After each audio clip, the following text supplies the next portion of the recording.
Cornucopia Radio presents.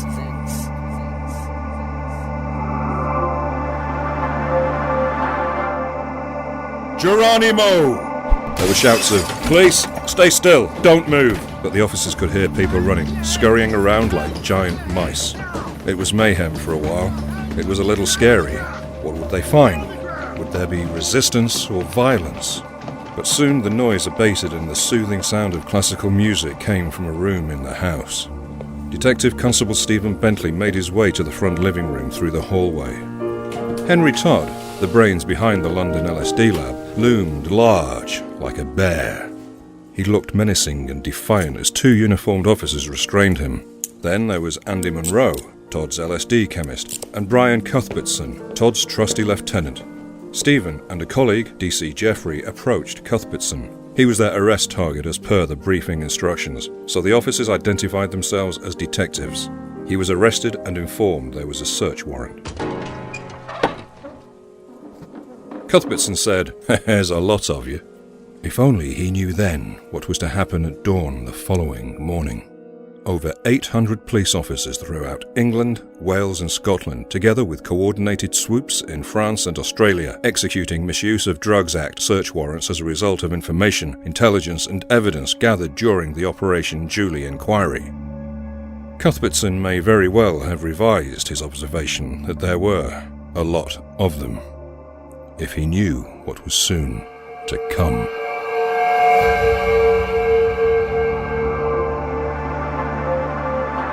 The following podcast is brought to you by True Crime Investigators UK. But who are they?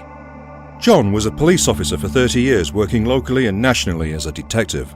Sally was also a police officer for 12 years, and then retrained as a lawyer and practiced in criminal law. Now they're both retired and review cases of interest, some solved, some undetected.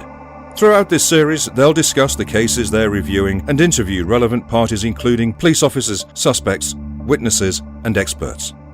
The next case for review is the counter-drug investigation Operation Julie, which took place in the mid-70s, and an interview with one of the undercover agents involved in the investigation, Stephen Bentley. Well, we'd just like to welcome everybody back, and this is the fourth and final part of our look at Operation Julie, and in particular the role that Stephen Bentley and his partner Eric Wright played in Operation Julie. So if we just have a look at what we've covered in the first three episodes, Stephen's initial role was as part of the surveillance on the manor house Plas-Lissin in Carno, mid-Wales, because it was believed that there was an LSD laboratory there, and indeed that was the case. But as the operation ceased at Plas-Lissin, then Stephen met Eric Wright, who was to be his undercover partner, wasn't he? And they were to move on to LLanddewi Brefi. Yep, he buddied up with Eric and were deployed into Wales to try and make contact and infiltrate Smiles, as he's known.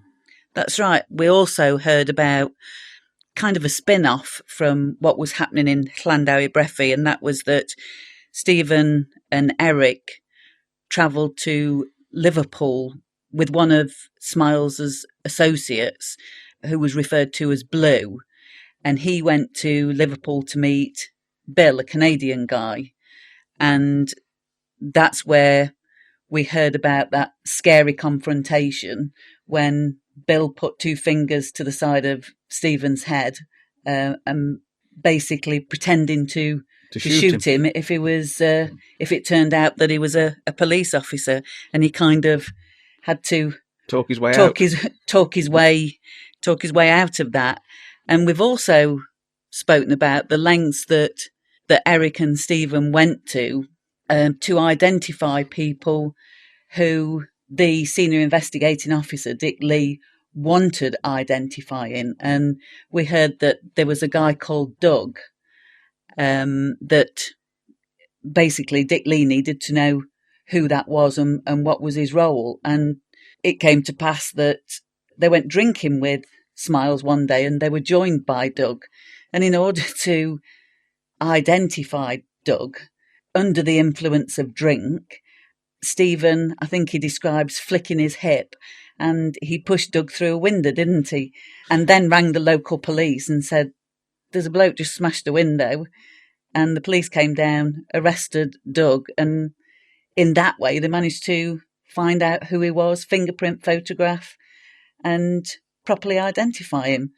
An unorthodox method. Yes. But that's what Stephen, on the spur of the moment, made that decision, didn't he? And that's what he says. And as we know, it's a fluid situation that you have to take advantage of whatever the situation throws at you. Yeah, who knew Doug was going to turn up on the scene on that day and go drinking with them? But I think it's also important to understand that Operation Julie was a massive operation, and Stephen and Eric at this point are in LLanddewi Brefi and monitoring Smiles and the associates that he hangs around with, and getting information in relation to what was happening in LLanddewi Brefi.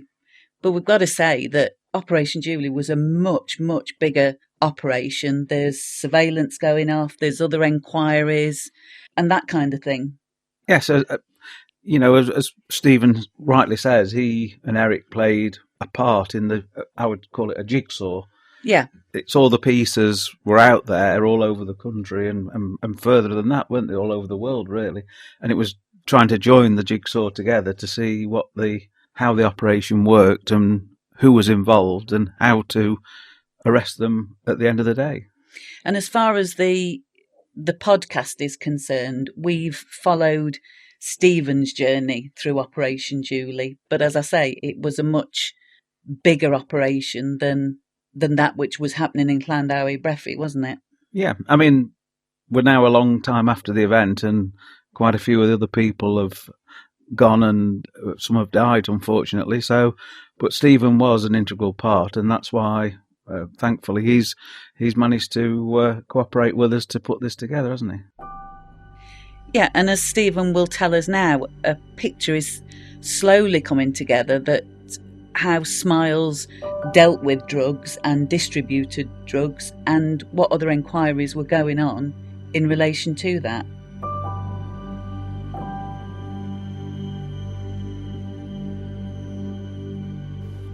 Whilst we were there, one of the developments was that a telephone intercept, a phone tap, if you want to call it that, was placed on Smiles' home. So there was constant monitoring of his phone calls, and it did become obvious, although he was very cautious about what he said on the phone, it did become obvious on one occasion that he was dealing in thousands and thousands of LSD tablets. But yeah, another development was, which Eric and I had no personal involvement in, we discovered over the telephone intercept that he was mailing a suspect package, suspect meaning a package of drugs, to Birmingham. That was intercepted at the post office in Birmingham and LLanddewi Brefi. It was marked up, and that turned out to be full of LSD tablets, which eventually went on to John Priest in Birmingham.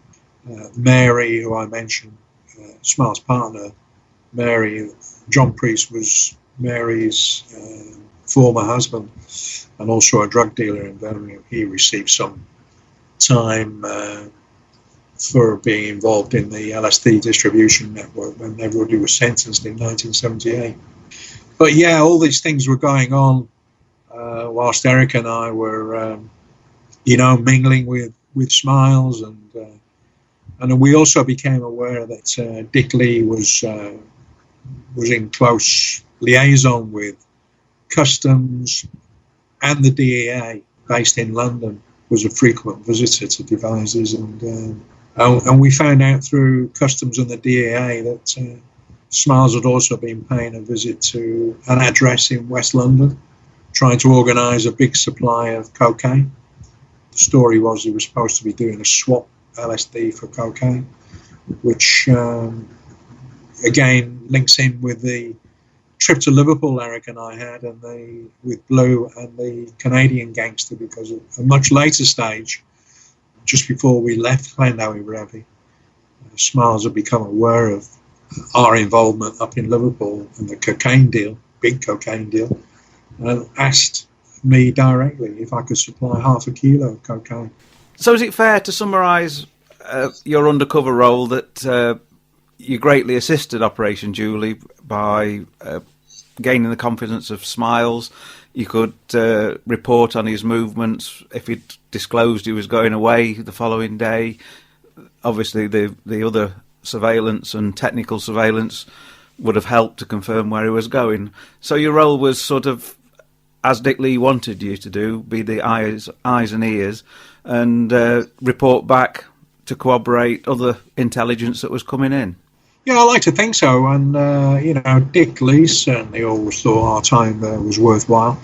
I know I've said on several occasions now there was never any expectation that Smiles was going to approach us and say, oh, do you boys want a few thousand LSD tabs? It wasn't going to happen, and it didn't happen. It was never expected to happen.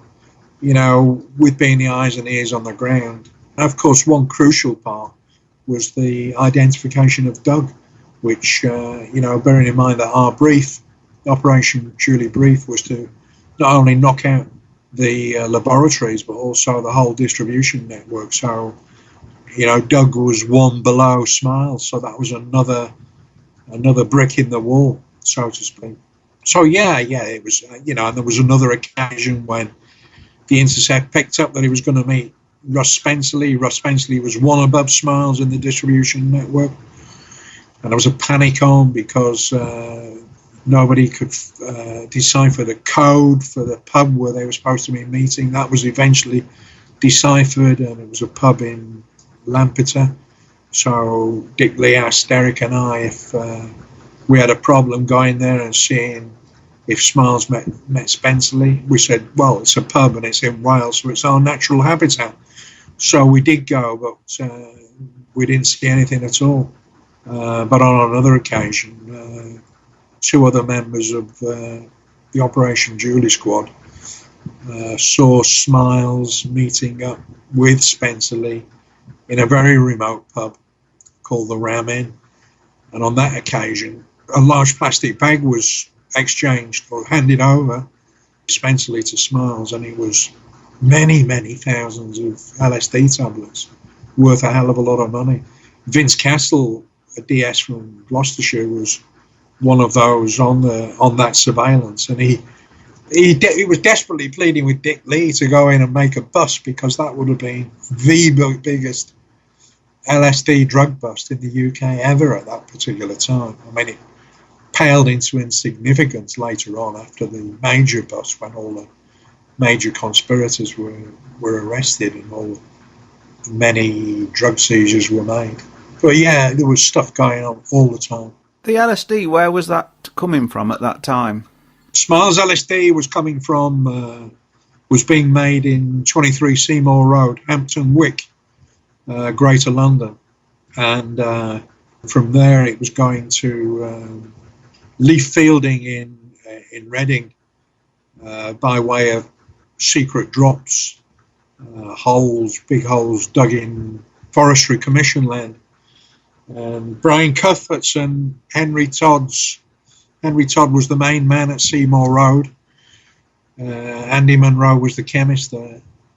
Cuthbert's son was Todd's lieutenant, his second in charge, so to speak. Cuthbert's son was dropping off the drugs for Leaf Fielding in Reading. Leaf Fielding in Reading was going out to places like 9 Mile Cross to recover the drop, and then Leaf Fielding would pass that on to Russ Spencerley.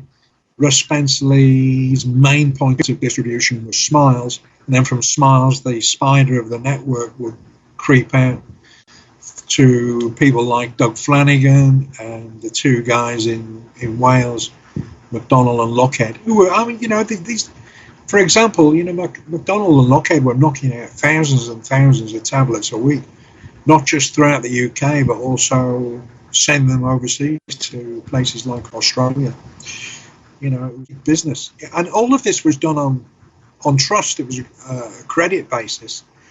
So in other words, Smiles did not pay for anything until it was all gone and he'd got his money in. I mean, that's quite remarkable with drug dealers. Certainly wouldn't happen these days. When you left Wales, what cover did you give to the local Smiles and the others to explain your absence? Was it the normal going car dealing or that sort of thing? Yeah, it was going back to the car dealing, and also we spread about the story that Eric's brother had turned up. He'd been found, so there was no need for us to be any longer in that neck of the woods. So between that and, we've got to concentrate on making a bit more money by car dealing. So that covered our absence.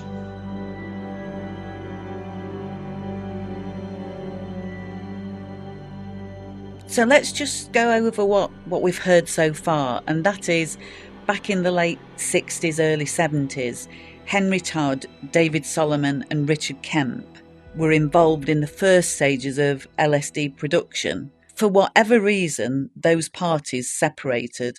David Solomon and Richard Kemp moved to Wales, and Kemp set up the LSD lab at Plaslissin, and that's the manor house where Stephen was conducting surveillance with others.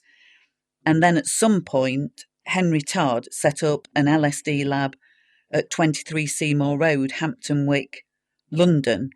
And as his chemist, he recruited Andy Munro. So now you've got two separate LSD labs producing and circulating, distributing, not just within the UK, but globally. Yes, we don't know exactly why they did split, do we? We haven't, whether it was a fallout or a difference of opinion, or, people, like any business, get upset that they're not getting the share they think or whatever. We don't know, but we do know that they did split up. They did split up, and they both ran a profitable LSD laboratory and managed to put that LSD into distribution. And what we've heard from Stephen is that he and Eric had now left Wales with a plausible exit strategy, and they were brought back into the wider Operation Julie group. And at that point, Stephen and Eric were concentrating more on the London laboratory. And as we've said, that was at 23 Seymour Road.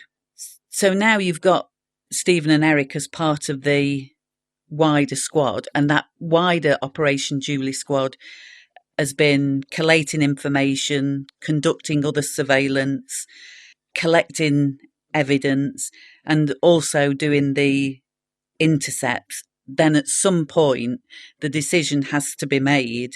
When do we do the raids? And that's a difficult decision to make, isn't it? Well, it is. Having been involved, nothing as big as this, but similar sort of scenarios. Clearly, there was a huge amount of police resources gone into this and staffing, and it had run for a long time. And you don't want to mess it up right at the end, do you? Well, you don't want to mess it up, but you want to go when the time is right. And obviously, decisions with Dick Lee and people above him were made to the effect of, what have we got now, and is this the best we're going to get? And it's a very difficult one to call, but also they're under pressure to justify having such a phenomenal amount of police staff and resources concentrating on this one particular job. And somebody's got to look at it, overview it, and say, we go now. And that's probably what would have happened. Yeah, and it's a tense time. You've got to consider, is the timing right? Are we going too early? Are we going too late? Can all the suspects be arrested without the others getting wind of exactly what's happening?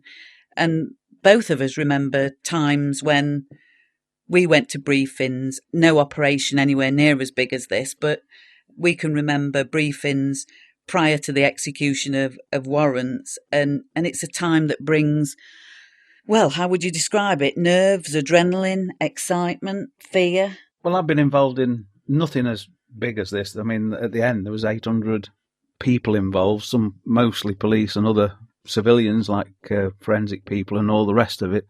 But they got to the point where a decision had been made at a high level that we've achieved now what we probably the best we're going to get. And although they'd split and there was a Wales connection and a London connection, I'm quite sure that they all sort of ran in tandem with each other, because it's a supply and demand, isn't it? LSD and other drugs. And this one laboratory might not have enough, they'd contact their friends, and they're all associates. So it made it into a nationwide and almost worldwide organisation, but in two separate parts. And as we've mentioned before, they'd be fearful of being attacked by their own kind or other drug dealers who want to steal from them. So they'd be on edge themselves. And as a cop going through the front door on the day that they raided, obviously, and I've seen it many, many times, people don't hear the fact or appreciate you're the police and think it may be other gangs coming to steal what you've got. And very often there's punch-ups until they realise that you are the police. It's happened many times. And of course there's other factors like, they're going into houses with drugs and laboratories, which we've already explained is dangerous. They can explode. They can be very dangerous. Yeah, so Operation Julie raids are about to begin, and Stephen tells us what happened next. What happened was some weeks or maybe 2 or 3 months before the bust actually happened, which was in the March of 1977. Dick Lee had the foresight to bring in somebody else to supervise and organise the whole arrest and search operation, realising that it was going to be a vast task. So he brought in a detective superintendent from the West Midlands Regional Crime Squad, and he got it all organised. So everything was ready, full briefing and everything, for the time when it was ready to move in. That time became apparent because right at the very end of the surveillance at Seymour Road, Hampton Wick, Greater London, a group of us, including myself and Alan Buxton, another West Midlands detective, we followed Henry Todd to the tip at Reading. So we followed him onto there and saw them. There was Todd and one other depositing a load of trash, a load of rubbish, which turned out to be them breaking up the equipment from the LSD laboratory. We didn't know that for sure at the time. Todd and the other guy left in the Volvo. We moved in. We seized all the broken up equipment and it was rushed off to the laboratory. So that was the final piece of the jigsaw, really. We were now ready to rock and roll, to do all the busts. So literally within days, the busts were all arranged for, I'm sure it was the Saturday morning dawn raids. And this involved organising 800 police officers all over the UK. There were also busts in France as well, all synchronised, all connected to the LSD network distribution and the laboratories, of course. So everything was planned to go ahead early doors on the Saturday morning, March 1977. We still had a skeleton surveillance on Seymour Road.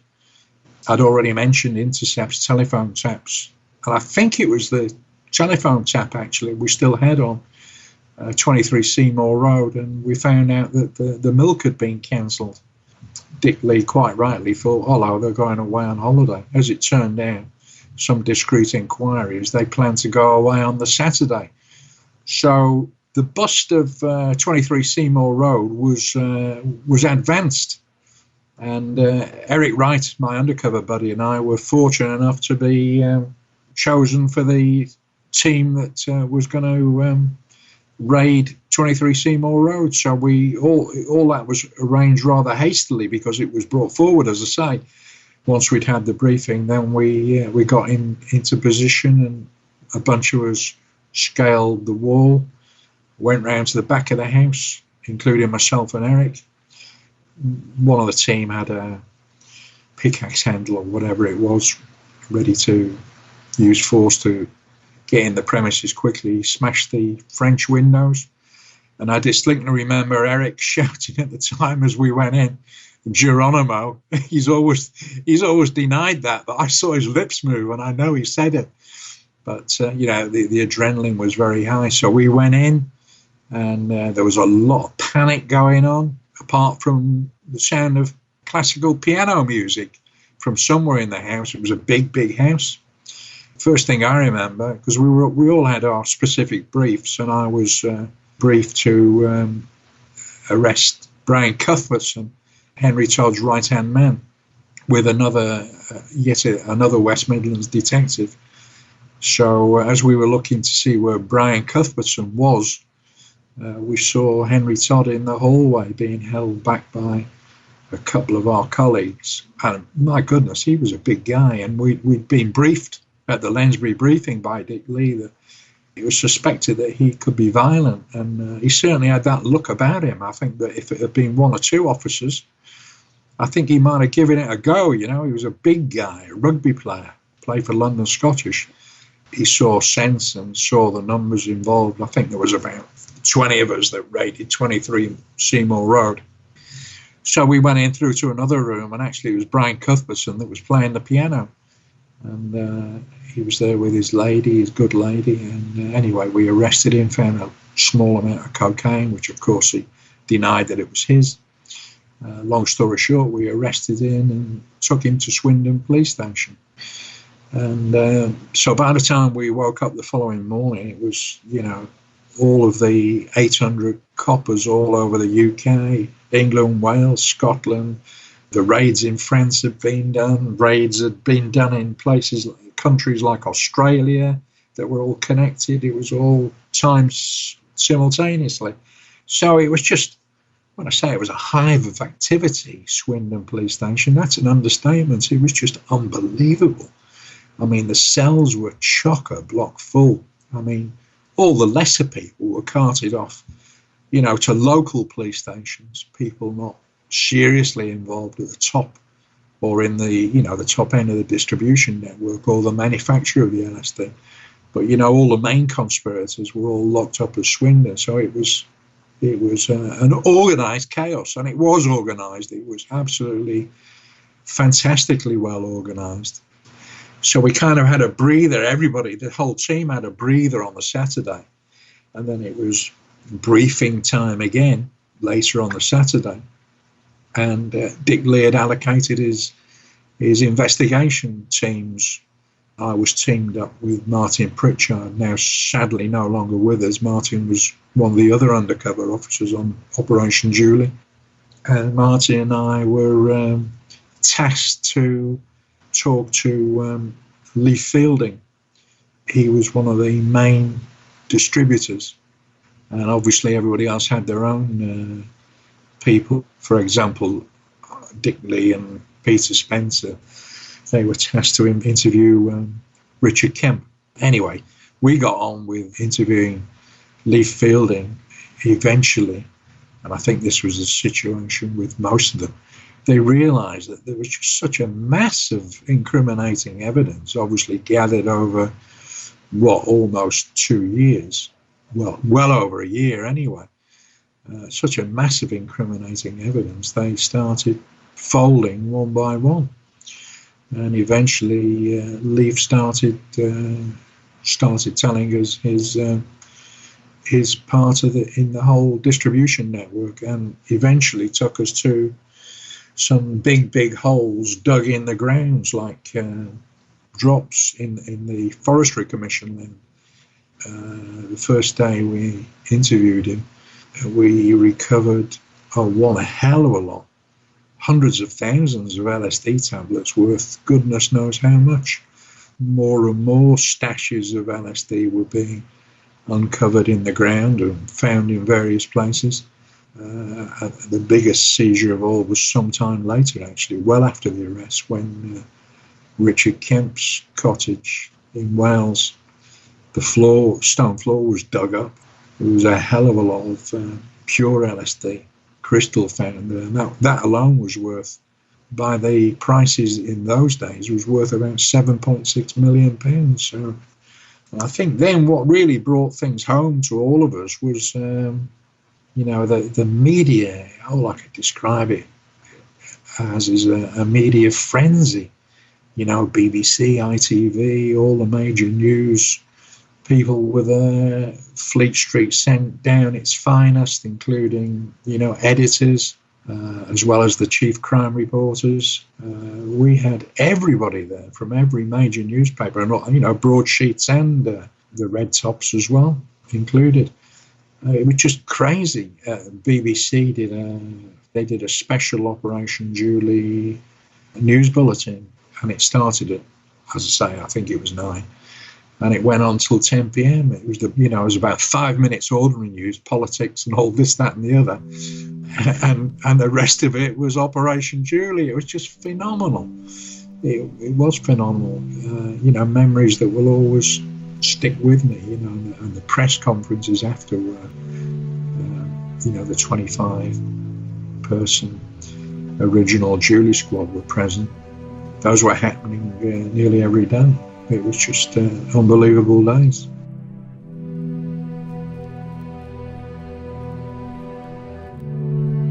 I mean, really, it's hard to imagine the scale of Operation Julie when it all started coming together. You've got the amount of suspects, the locations, how you get all the arrests together. And we're not just talking about arrests in this country, are we? We're talking about arrests across the world and raids across the world.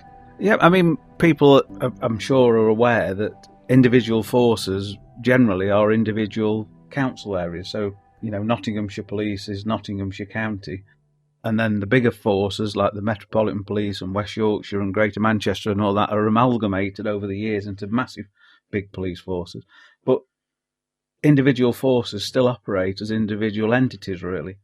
So to get that organised, and at that time, if you think there was no mobile phones, no emails, no fast communications between people like we've got today, and the enormity of it strikes you, and having been involved in, as I say, some similar operations, it is a huge logistical, almost like a military operation.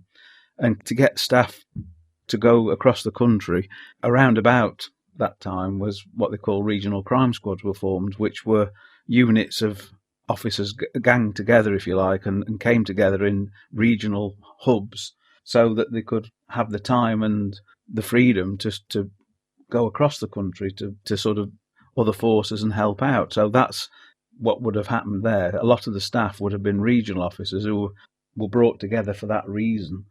And of course, they were removed from normal everyday police work, so they weren't investigating other crimes. They were concentrating on this one. But that wouldn't have been enough, so there was more officers needed, and they had to be drafted in, and a security issue with, information leaking out.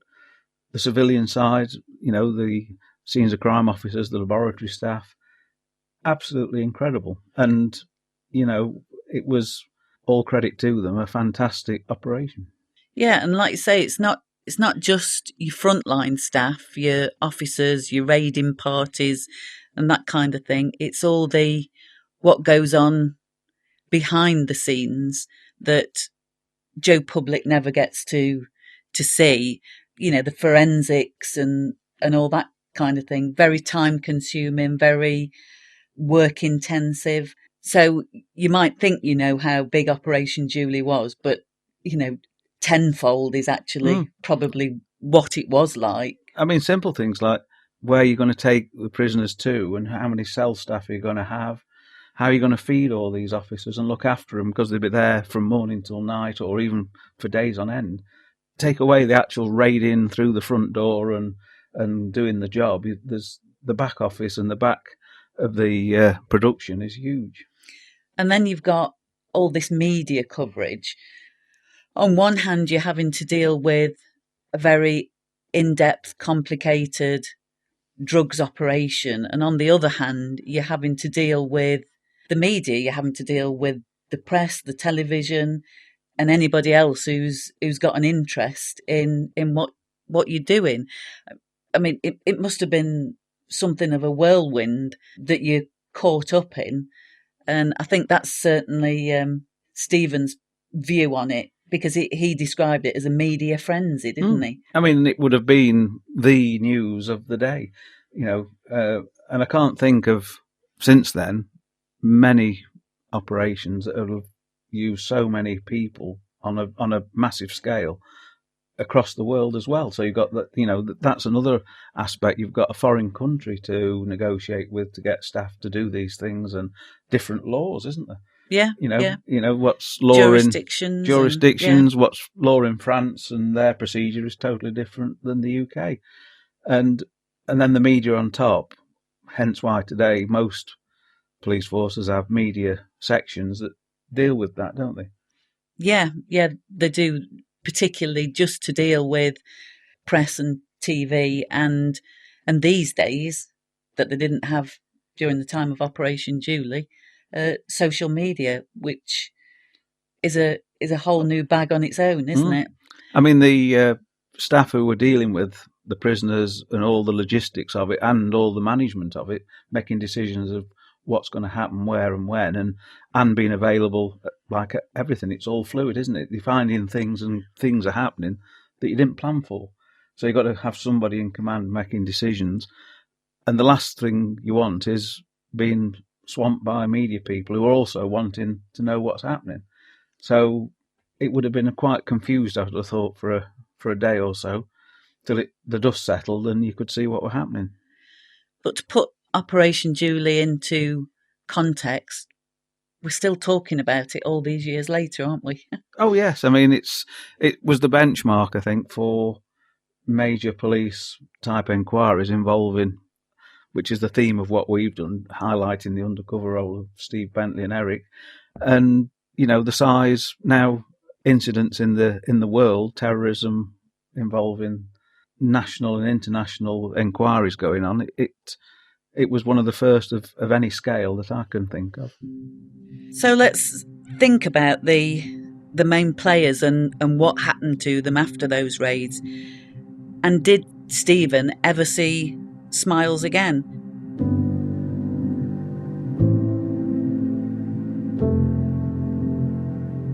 The main offender was Kemp, I understand, and he got 13 years. Yeah, Kemp got 13 years, and I think I'm right in saying that Henry Todd also got 13. The maximum was 14, they got 13 years, because the judge quite rightly recognised that Kemp was the chemist and a prime mover in his end of the operation, and Todd was the prime mover and instrumental in manufacturing at the Seymour Road end. And then the sentences came down on a sliding scale, so to speak. Smiles, for example, and Fielding, that I mentioned earlier, they both got 8 years. It's quite an outcry at the time from a certain section of people saying, "Oh my goodness, 13 years." But at the end of the day, it was a Class A drug, and it still is, and they were manufacturing it. The debate about the evils, whether it's better or worse than certain drugs, is another debate entirely. The point is, the law was at that time, and still is, that it's a Class A drug. So if you're caught manufacturing it or distributing it, the chances are you're going to see the inside of prison walls. It's as simple as that, really. Did you meet Smiles in the cells? After arrest at Swindon Police Station, probably a couple of days after the arrest, things had started to calm down a little bit. And I went to Dick Lee because I was a little bit unsure about meeting him, to be honest with you. And I went to Dick Lee and I said, "Look, Governor, I'm thinking about meeting Smiles and just having a quick chat with him. Do you think it's a problem?" He said, "Well, it's up to you entirely." So I thought about it. I thought, yeah, I really like the guy, and I just wanted to go see him, really, not to gloat. Far from it. That's not my style. Just not in me at all. And the jailer opened the cell door. I walked in. with my drooping moustache and hair still fairly long. He was sat down on the foam mattress on the what doubles for a seat and a bed. He looked up at me, no smile, and he's looking at me, and there was no smile because it was clear to me that he didn't initially recognise me. He's thinking, what's this guy doing in here, you know? So he's looking at me, and then the penny dropped, and then the famous smile appeared, and he stood up, and we just embraced, hugged each other, and I felt quite upset. I was upset. He was a guy that I really liked. I think he had a good sense of how I was feeling, because he just said to me as he was embracing me, he just said, "No hard feelings. It's all part of the game." And that was typical Smiles. I think he genuinely meant it. He knew what he did to make a living, and he knew that one day there was a very, very good chance that he'd be busted, and he was. I dare say on a personal level that because he quite liked me too, I suppose in some ways he's thinking, well, I could have been busted by a real arsehole, and rather than a guy who's just doing his job and is good company to be with. I know that may sound weird, but I think when you're in somebody's company for so long and being a guest in their home and had some real good belly laughs together and some good times, I think it's quite natural unless you're a very unfeeling kind of person. And the other thing is, when I was a young detective, and I was a detective at a very young age, I was on CID at 21, so I more or less just finished my probation in uniform, and bang, I was on CID.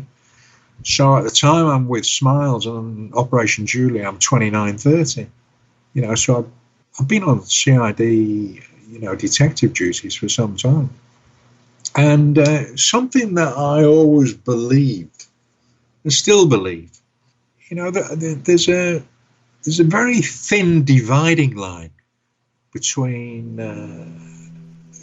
a really good detective and the criminal.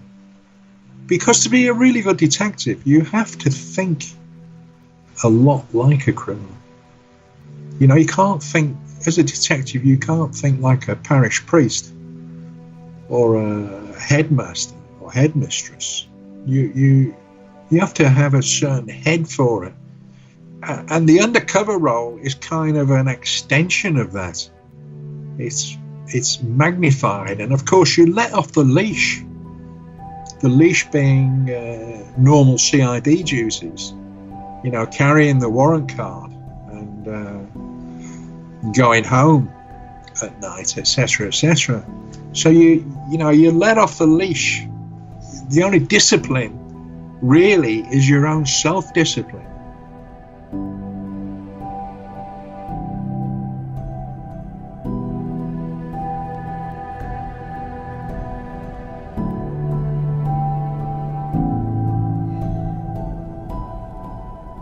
So thinking about it, it's the classic cops and robbers situation, isn't it? And that thin line that you've got between the two. If you think about an organisation like a drugs gang organisation, you're looking at the distribution network. They could have a hierarchy.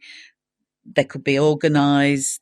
They've got plans. They've got a system in place, and that is very much reflected in the police and the people who are trying to catch them.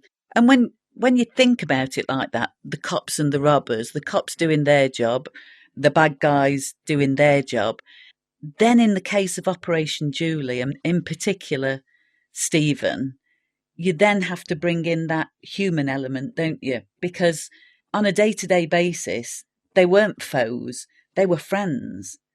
And they almost became very good friends, and they enjoyed time in each other's company, and they had laughs together, and they had drinks together and drugs together, and they spent an awful lot of time together.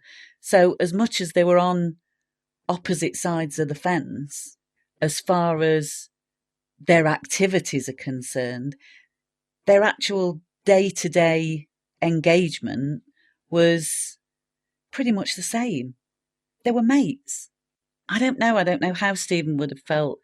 Kind of, is it disappointment, or is it a feeling that you betrayed a friend, or something like that? Because I can't imagine what it is that he went through. So that's why I say it's a classic cops and robbers thing, and the line between the two is very, very thin. Well, they're clearly a professional outfit, highly intelligent people at the top of the tree who will be used to meticulously planning things and doing things, and the way that the laboratories run, as we've learnt since we started this, it's a complex and sensitive and highly dangerous manoeuvre, isn't it? So everything's got to be planned in a similar way, and likewise, although they didn't know it at the time, the police were doing exactly the same on the other side of the fence, weren't they? They were planning, thinking ahead, breaking ground with new police techniques like Stephen Bentley, and putting it all together, and, as I always say, bring all the pieces of the jigsaw together. So there was professionalism on both sides, and it all came to an end on the same day. It's very much a mirror image, isn't it? And when you think about it, there's some criminals that could have made really good cops, and there's some really good cops that could have made very good criminals.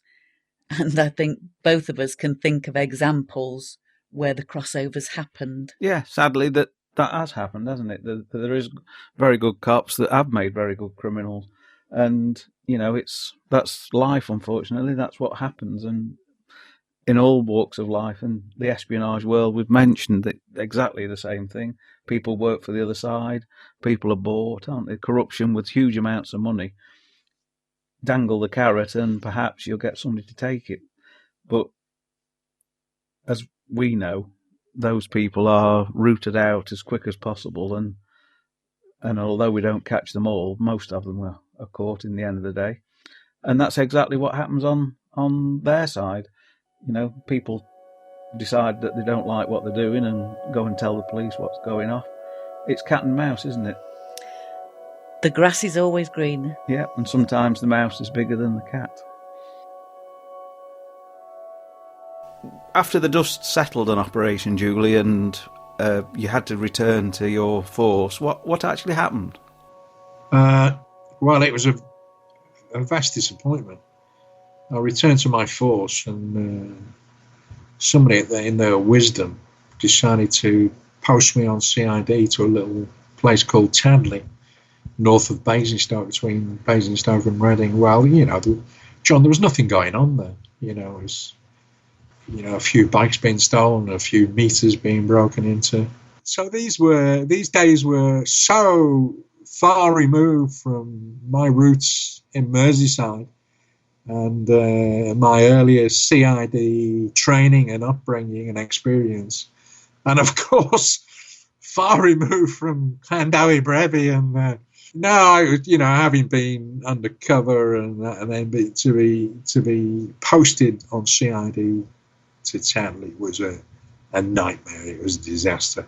I stuck it out for a while, got a promotion to detective sergeant, ended up as a DS at Farnborough, which was a bit more lively, a nice crew of guys there.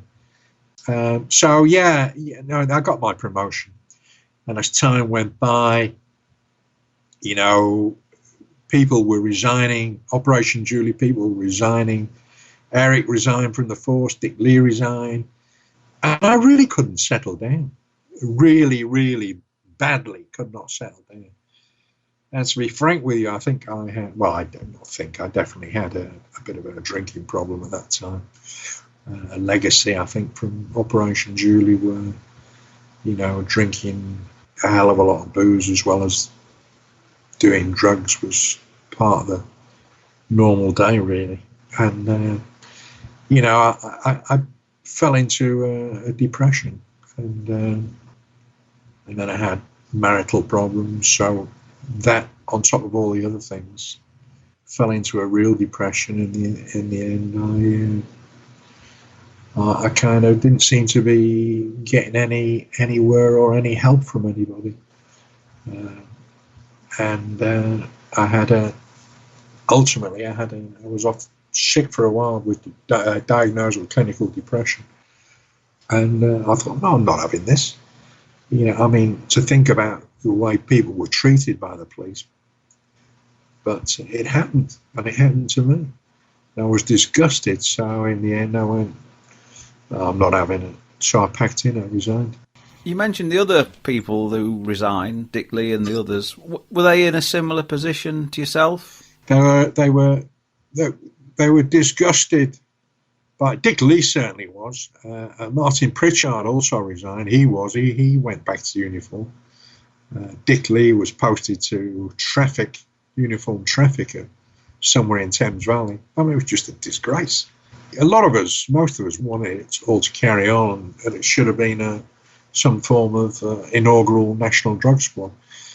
It was just frustration already. But we seem to be getting the cold shoulder too. I mean, the cold shoulder thing is Mr. Justice Park, who mentioned sentenced all the conspirators. I mean, I think it was about 2 pages long, his commendation. I've got a copy of it. Even now I've got a copy where he commended us. He likened what we did to things that only happen in wartime, sacrifices that are made in wartime, so on and so forth. And I always remember the phrase, all of these officers must be highly commended, not just by him. He didn't mean by him. If you look at the text of it, he meant by our own forces. I'm still waiting.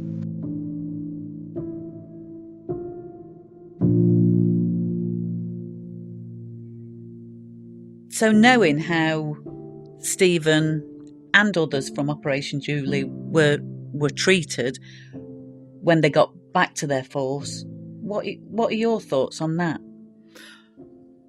Well, having been involved on the periphery of that type of work, it's always, and not just police work, as I've mentioned, we read into espionage and spying and all that sort of world, and it's all very similar.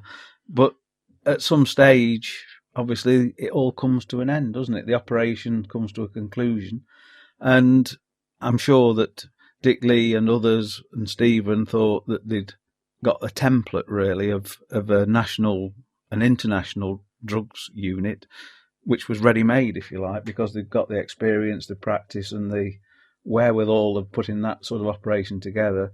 And what they thought was a good idea didn't really go that far when it was up the chain of command. And as we know, some senior officers and chief officers don't understand and don't possibly agree with that type of police work, and it doesn't mean anything to them. And we know now, because some years later, we did form a national and international regional drug squads and national crime units, and exactly what they did at that time. But it was of the time, and now we've moved on. So from the work that had been done on Operation Julie and what it could have been, that was a missed opportunity, and it wasn't something that was taken up until years after. Yeah, I mean, I think what they did was the forerunner, like we've always said, but whoever makes the decisions at senior level within and outside the police obviously didn't see on the horizon the massive big drug problem that brought the 70s and 80s with the heroin and all the rest of it. And we reformed then units that were basically what Operation Julie was on in principle, trying to combat the importation of heroin and cocaine from other parts of the world.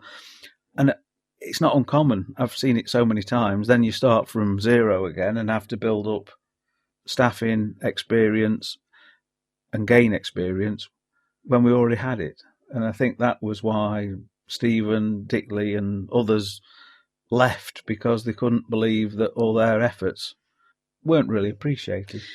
And you can't teach experience, can you? You can't buy it. You can't teach it, you can't buy it. But they had it. Yeah. They had that experience and they made those sacrifices. Take it from Stephen's point of view. He wasn't living with his family. He was 24/7 in a very difficult situation, pretending to be somebody else, living a lie and being friends with the characters that he was sent there to watch and to report back on. And at the end of it all, the sacrifices he'd made weren't recognised. Were recognised by the sentencing judge, the trial judge, but not recognised by people within his own organisation. No.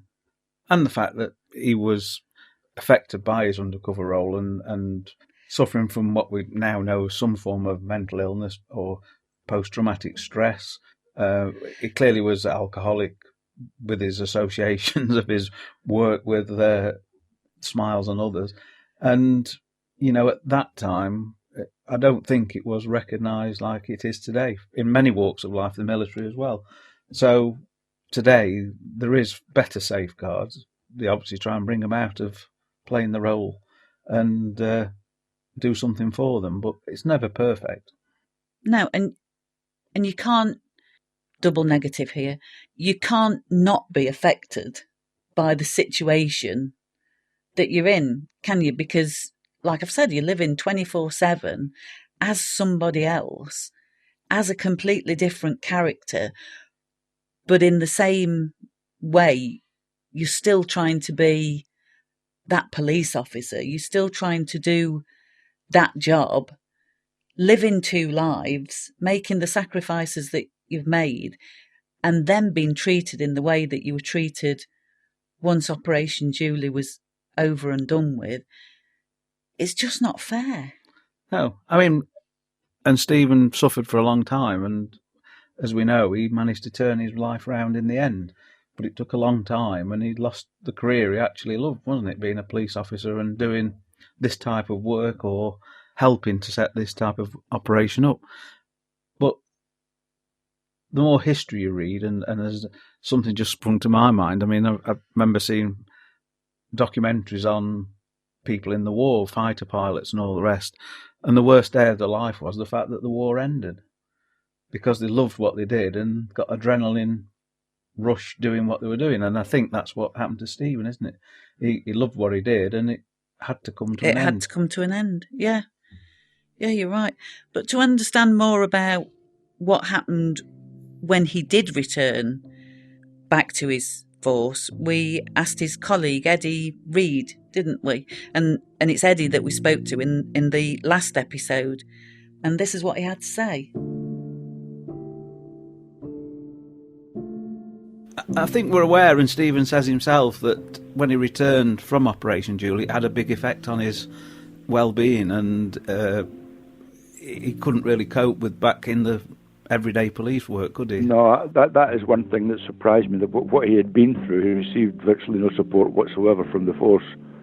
He was just expected to continue his CID duties as if Julie never happened. It's very odd. Very odd. Did you notice a big difference in him when he came back and you met him? He was a lot more subdued, I would say, than I remembered him. He was still a very funny guy, but he just seemed a little bit more subdued than usual than I remembered him in.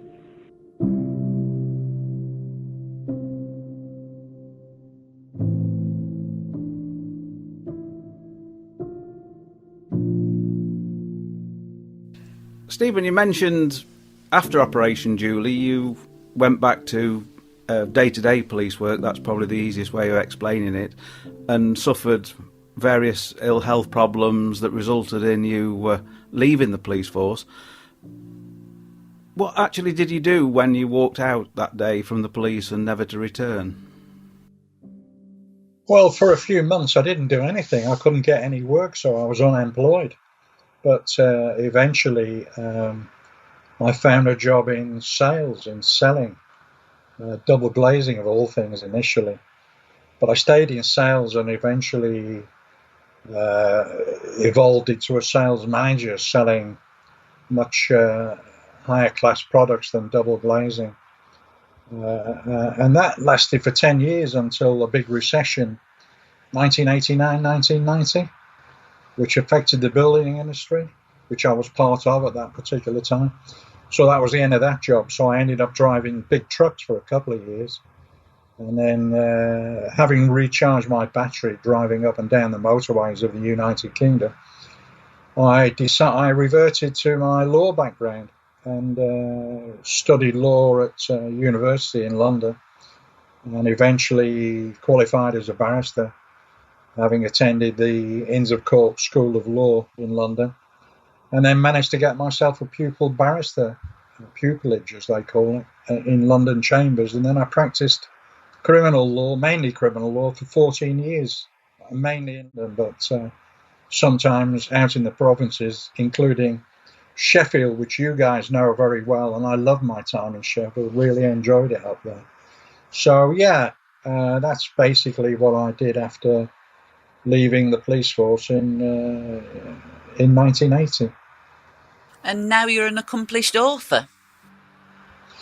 Yes, I now write books for a living, and I don't know about accomplished, but it would be nice that some people think that.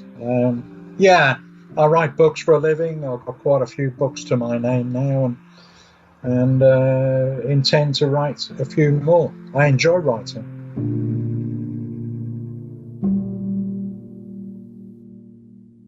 Listening to what Stephen's had to say about his time after he resigned from the police force is really quite interesting, because it sounds like he filled in doing lots of things. He obviously made a good job of his sales career because he did that for quite some time. And then the recession came along, late 80s, and that's when he went lorry driving and thinking about where his next escapade was going to take him. And that's when he decided to get a law degree and then take the bar vocational course, get a pupillage and become a barrister. I mean, that's a really interesting evolution into another career, isn't it? Oh, completely. And I'm sure when he left, he was in the doldrums for several years, I would think. Things, what do you do when you've come from that high octane job of undercover policing and doing what he did to unfortunately leave for the reasons he's given us, and then find yourself, well, what do I do now? You're a cop and that's what you do, isn't it? And when you leave, there's not a lot, probably more opportunities today than there was then. And of course, he went into his sales and the building trade work. And who'd have known if there hadn't been a recession, he probably would have stopped there. But he was versatile enough and clever enough and bright enough to change direction yet again to what is, as we know, a very difficult profession to qualify and practice. It is, yeah. And when I think about my time in practice, I always think that you're playing a role when you're an advocate. If you're in contentious law, if you're in litigation, like Stephen was and like I was, you're playing a part all the time, and that's really reflects what he was doing when he was living undercover. So what he was doing in the 70s then came again in the 90s, but by a different guise. In Operation Julie, he was an undercover officer. In the 90s and going into the 2000s, is on a different platform, but still playing a part, because as soon as you put that gown on and start addressing a court, you're a completely different person. I think he says, doesn't he, he's acting a role, and it is, isn't it? It's in the theatre of the court, really, isn't it? It's your performance, isn't it, is although you're prosecuting or defending people, it's still a role in front of the jury, isn't it, that you've took on, and it is interesting and it is challenging, isn't it? And I completely understand that, and I completely understand. You've got to be persuasive.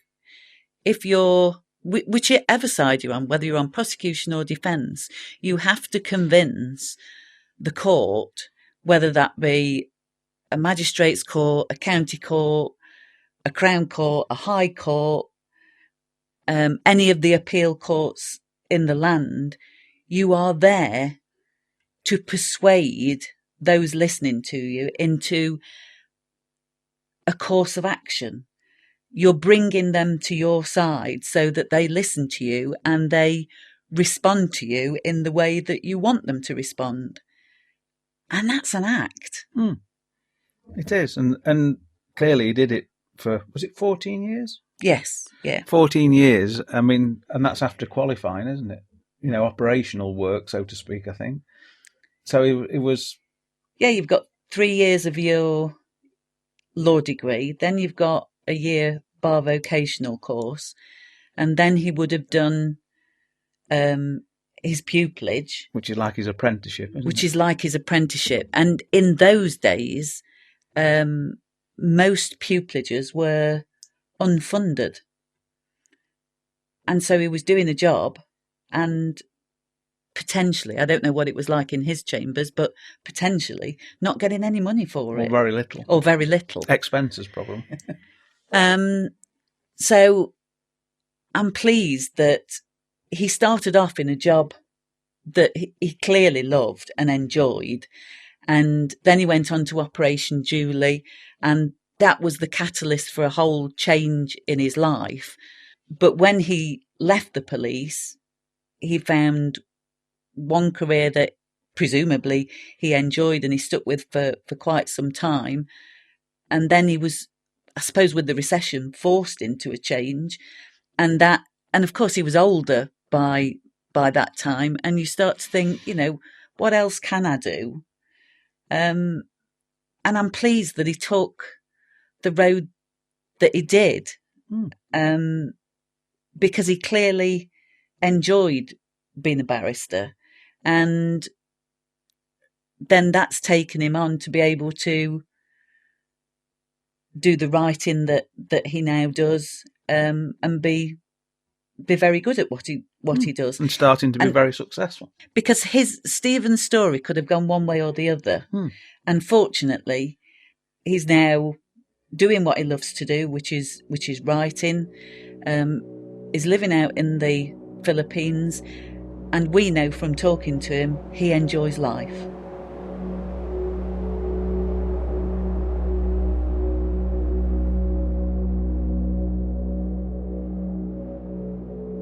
Operation Julie involved 11 police forces throughout England and Wales over a 2.5-year period.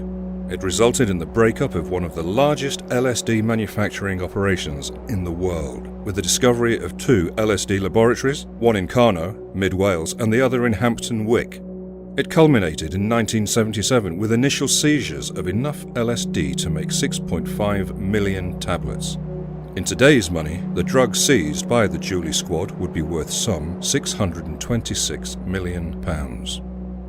As many as 120 people were arrested in the UK and France, and over £800,000 was discovered in Swiss bank accounts, which would be worth £4.6 million today. In 1978, the following year, 17 defendants appeared at Bristol Crown Court. Of those defendants, the sentences imposed on the individuals that have been mentioned over the past 4 episodes were: Kemp and Todd were sentenced to 13 years imprisonment, Cuthbertson 11 years, Solomon and Monroe 10 years, Bott was given a 9-year sentence, and Fielding and Smiles went to prison for 8 years, while Douglas Flanagan received a 2-year suspended sentence.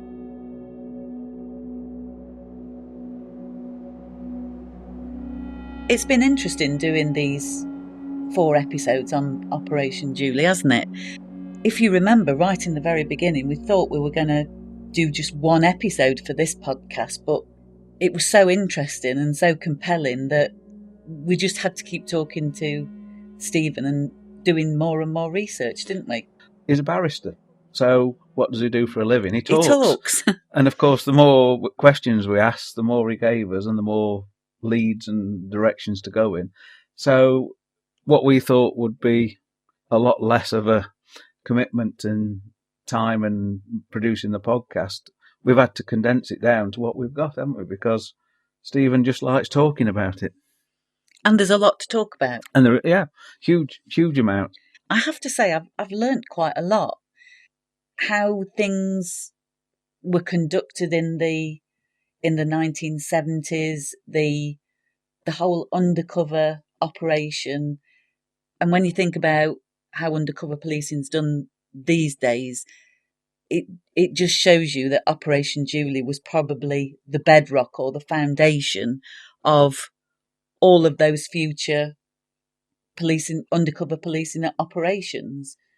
What they achieved in the 70s, as far as undercover policing was concerned, but also as far as collating information and gathering evidence on this kind of crime and organised crime, which it is. They were well organised.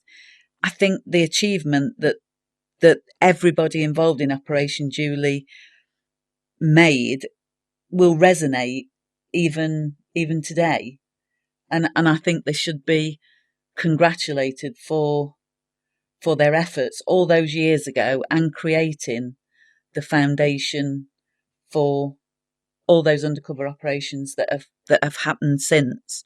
A fact highlighted by the judge, wasn't it? He could see what had happened, couldn't he? And made comment and congratulated them for the way they'd done it. And that's what they did. It's a shame their force didn't do the same. Well, that's history now, isn't it? And we've moved on, and things have, over time, come to where they foresaw it, but nothing was done at that time. But they foresaw the future, didn't they? They knew that was the way to do it. Talking about the future then, John, our next episode, our next subject or case that we're going to talk about, that will take us from UK to the USA and then to Australia. And it's interesting because it involves a wealthy, aristocratic man and an intelligent young woman, and her subsequent murder. And we've already started doing some of the interviews in relation to that case. And I have to say, it is, although it's a very sad story, it's very, very compelling. And what we've done so far, we've opened up a whole lot of issues in that the victim, the young woman in this case, never had a voice.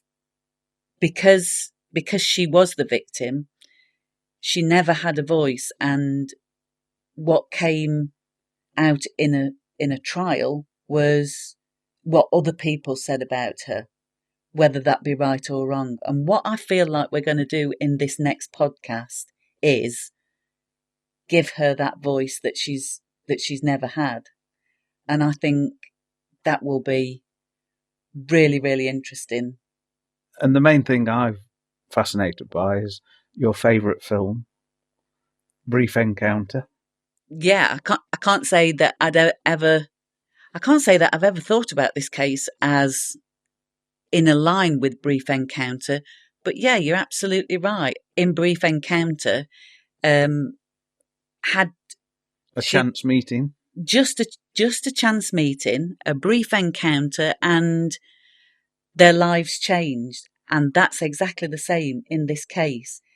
If things had have happened 2 minutes later or 2 minutes earlier, a whole series of events would have never occurred, and we wouldn't be telling the very sad story that we're going to be telling. So you're absolutely right. Brief Encounter.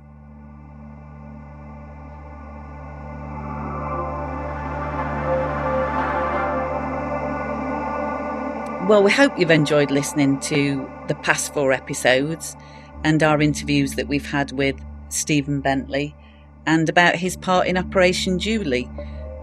We have written a full article about the investigation if you need further reference notes. You can find those on our website, truecrimeinvestigators.co.uk. And if you do pay our website a visit, you can also listen to previous episodes in this series. We hope you'll join us again next time.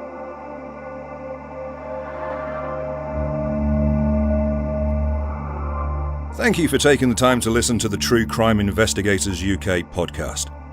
This show was researched, produced and presented by John and Sally. The narrator was Richard Ashwell. It was edited and produced for Cornucopia Radio by Peter Beeston. The excerpt at the start of this episode was taken from Undercover, Operation Julie, The Inside Story by Stephen Bentley and was used with the kind permission of Stephen Bentley and Worldmark Films Limited for exclusive use on this podcast. We are asked to advise that any further use of any part of the excerpts by any means whatsoever is not permissible. You can find out more information and case notes about Operation Julie by visiting our website at truecrimeinvestigators.co.uk. On the website, you'll also be able to send us messages, discover subscription links for all podcast platforms, and follow us on all our social media accounts. Make sure you subscribe to this feed so you can automatically get new regular episodes as soon as we release them. And also, if you enjoy the series, we'd really appreciate you leaving a review or star rating in your favourite podcast application. Your support will help us grow and expand our true crime investigations even further. Thank you.